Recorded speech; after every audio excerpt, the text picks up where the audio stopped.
আসসালামু আলাইকুম। বাইতুল মুমিন হাফিজা মাদ্রাসা। আমি এখন বোর্ডিং রুমে যাব। বোর্ডিং রুমে দেখি কি পাক করতেছে। আসো।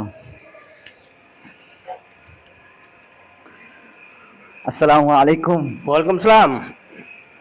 অবশ্যই সাহেব, কি পাক করতেছেন? ওই সবজি, গরুর মাংস, ডাল আর ভাত। দেখি দুপুরের পাক করতেছেন দুপুরের জন্য। হ্যাঁ, দুপুরের জন্য।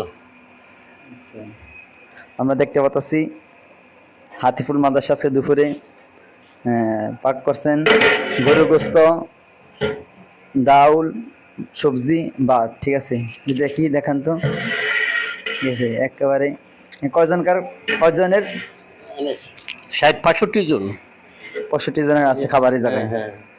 ঠিক, দেখতে পাচ্ছেন এই যে কাটা ছিঁড়া করতেছে জায়গা। ঠিক আছে, এই আছে এলো মানে ভাতের জন্য না।